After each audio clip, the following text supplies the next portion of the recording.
So let me get this straight. A coach can get fired by the Chicago Bears, ran out of Kansas City, and still keep getting coaching opportunities, but Eric Bieniemy can't get an interview.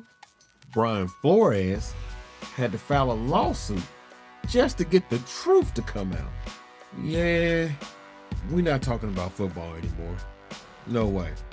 This can't be football.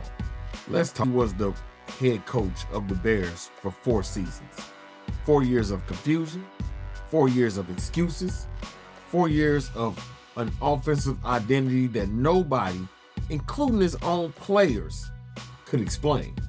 He was hired as an offensive guru, somebody who's going to make an offense innovative, like a Ben Johnson, but it didn't transpire in Chicago. He left Chicago with an offense that looked like it was allergic to first downs, okay? And yet somehow, some way, that's not a career ender. Make it make sense. So here comes the favorite excuse they love to put out there when it comes to he was on the Chiefs staff. Okay, let's slow that down. Being near success is not the same as creating it. And if that's the bar, then every assistant who ever has held a clipboard next to greatness should be a head coach. Funny how proximity gets credit, but responsibility somehow disappears. And let's be honest here. Matt Nagy didn't leave Kansas City. He was what you call removed from influence. What do I mean by that?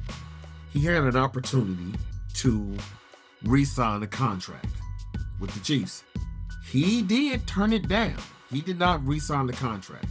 But part of the reason why he did not re-sign that contract, guys, was simply because he was tired of being in the shadow, running the offense that he had no control over, and getting blamed for it as the scapegoat. The offense got better when he wasn't calling the shots. Those are just the facts. The creativity returned, the flow returned. And yet the league looked at that and said, yeah, this guy deserves another shot. Come on, make it make sense. Now, let's compare that to Bieniemy.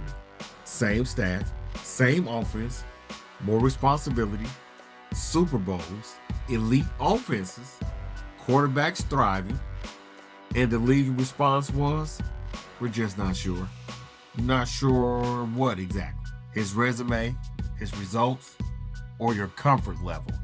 You heard me right, your comfort level. Because silence speaks louder than any explanation. Then you got Brian Flores, a coach who turned losing into winning. A coach who held players accountable.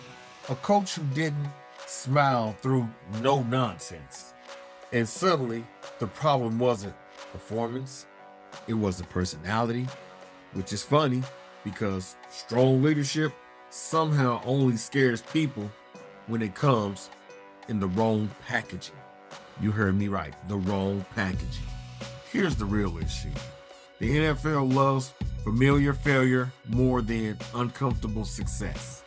They'd rather recycle names they understand than bet on a voice that they can't control or don't control.